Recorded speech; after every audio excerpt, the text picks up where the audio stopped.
You found it. Your home for the best content on your favorite team, the Fighting Tigers of LSU. Do us a favor. Subscribe to the channel. Leave your comments below. Be sure to smash that like button.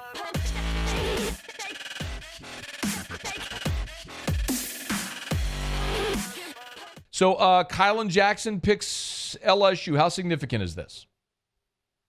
This is a significant land. I mean, you look at the last week for LSU, like you alluded to. I mean, Shelton Sampson, Ricky Collins, and now Kylin Jackson, and that's not even counting, Kai Prion announcing that he's going to make his commitment on Tuesday night.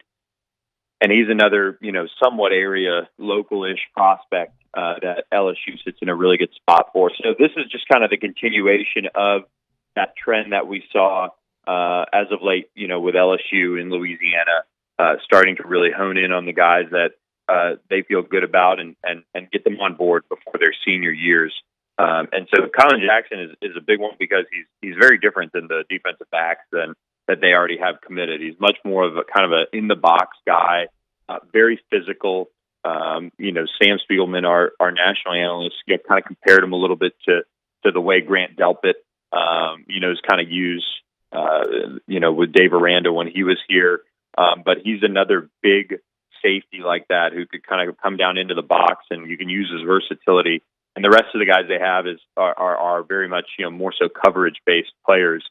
So this is a really big recruiting win for LSU, yet another win over Texas A&M this cycle as well. So LSU fans always love to hear that, of course. And so this is a really, really nice land to not necessarily cap summer because we still have a couple more prospects who have announced their intentions to make their commitments before their seasons. But this is a really, really good one, to land out of Baton Rouge.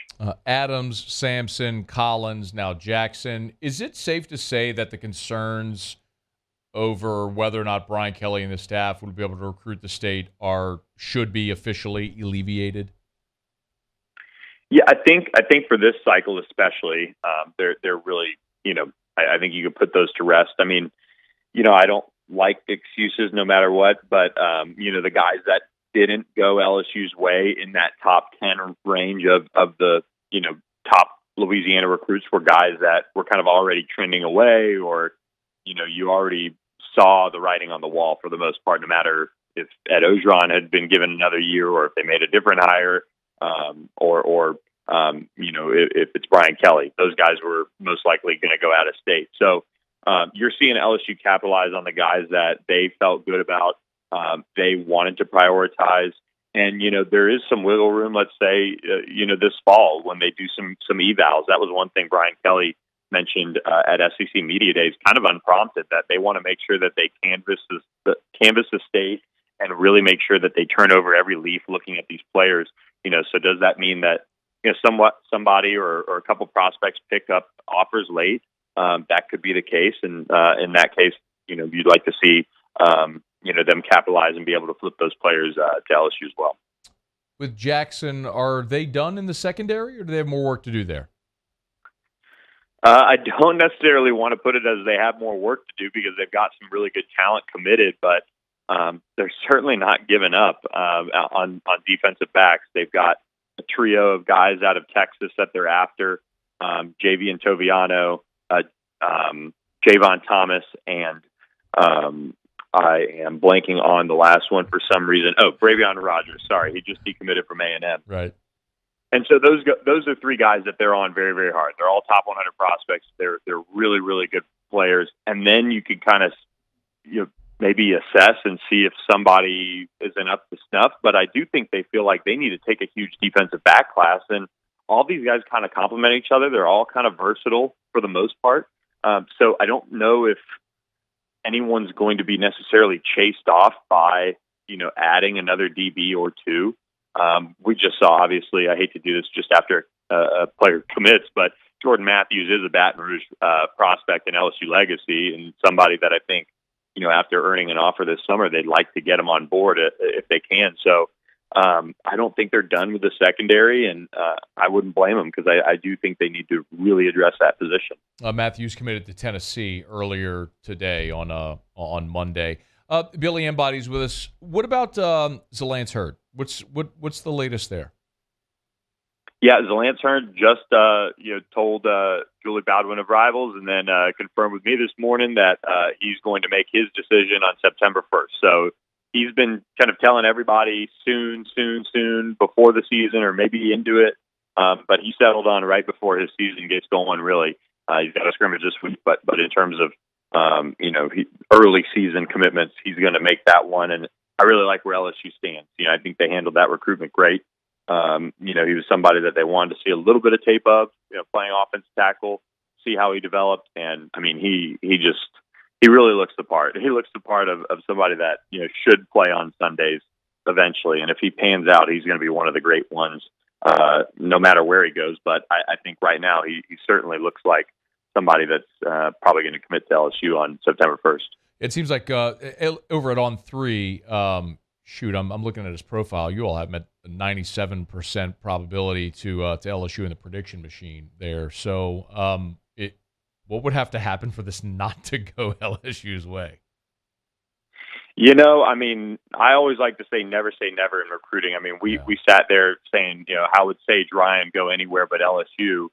And lo and behold, that week of his commitment, when he decided to actually commit, he decided that he was going to commit to Alabama, and LSU worked overtime on that one and obviously, landed him. But this is one that sits in a really, really good spot for LSU. I'd be very surprised if it wasn't LSU when he did make the decision. He did visit Florida and Florida State last month, and Nebraska's had him on campus for an official visit, and of course Mickey Joseph is there. But it does seem like right now all the signs are pointing to LSU. Billy, is there any sense on numbers for this class, given the new rules with no hard cap at 25? How many players they'd like to bring in? Yeah, the thing about it is I don't necessarily have any idea, because I think they're just going to kind of be patient. We kind of ran some numbers doing some depth chart stuff and stories like that over the last week or so. And LSU, in terms of guys who were initial counters, whether it be from the portal or high school, they're at 66. Now, they're above that. I think they have, guys that have gotten, walk-ons, awarded scholarships and things like that. But that's where we have the count, at least from initial counters. So they've got room, and they could sign another big class. They, whether it be a combo of high school or transfers or predominantly high school players. And if some of these guys that are on their board, come their way, I mean, I don't think they're going to turn them down. They seem to be shooting really high with the guys that are still on the board, kind of across, all the different positions. So I would say if they get, Kai and Zalance, that's 22. They're after Nicholas Harbor, a 5-star defensive end, tight end athlete, freak of nature, and then Jordan Hall is another big defensive tackle they're after. They would probably love to flip Derek Williams out of Westgate. Can those things happen? We'll see. And then maybe, a fifth offensive lineman too. I know they would have 3 committed after Tyree Adams, Lance Hurd, and Paul Mabenga, but DJ Chester out of Georgia, TJ Shanahan out of Texas. Those are guys that they're on heavily. So I could see it being anywhere 25 to 30, just high school players is my guess. But I think they're just going to kind of take what the high school ranks give them, and then assess where they need to plug and play with some portal guys as well. Yeah, it's an important distinction. If they end up somewhere north of 25, and you're saying that's high school only, that's before you even talk about transfer. So you're talking about a very big class. Just to make sure I understood, you said, based on your count, there's 66 initials as far as scholarship players on LSU's roster right now? No, yes. Guys from high school that they've signed. Absolutely. Initials. Yep. So high school and transfer guys that they've signed. That's still a stunningly low number, Billy. It's surprising, right? They clearly have a ton of room to put together a gigantic class here, just numbers-wise, if they choose to do that. I don't know why they wouldn't. And you're obviously, from that 66, you're going to lose guys either to the draft or to graduation, so you'll have even more space. That's going to be fascinating to see just how big this class might get. Billy, one of the guys they lost, obviously, is Myles Brennan. So that's an initial and a roster spot that's open now as well. Let me just get your reaction to Brennan's decision to step away. Yeah, it's kind of wild. I first started covering, and I was new to the beat that year, but started covering Myles in August 2016. That's how long I've known him. And it's kind of wild, after COVID and everything that's gone on with his career, whether it was his recruitment and the coaching change or Joe Burrow coming in and then coaching change and COVID and just all sorts of different things. I mean, what a ride. I'm sure he has a bunch of emotions about, it being over. But, it's not surprising in a way, because if he was running third, then why would you kind of put yourself through that again? He just got engaged. He's, certainly somebody that I feel like could step right into the real world and be very successful on many different levels, whether it's in Baton Rouge or just Louisiana in general. So, maybe it's the right time for him to do that. But at the same token, I feel like he would have played this year in some way, whether it be somehow. It's clear he wasn't going to get the first snaps against Florida State, but, who knows how Jaden Daniels would have done, Garrett Nussmeier, how he would have done, maybe he would have played at some point. I don't think that's out of the realm of possibilities.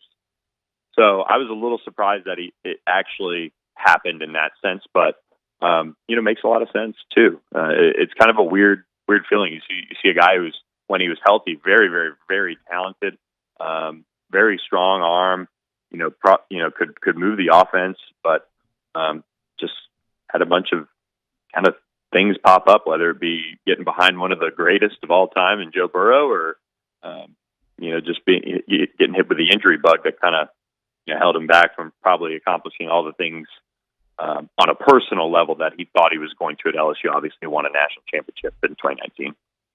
You have a feeling on Nussmeier Daniels? I would probably just lean towards Jaden Daniels at this point, just because I don't think he, was brought in necessarily to sit, but at the same time, everything's earned, in this program. And I think that decision to, have it, be between Jaden Daniels and Garrett Nussmeier makes that pretty clear. Because a lot of people, including myself at times, probably sat there and said, "Oh, Myles will get his shot."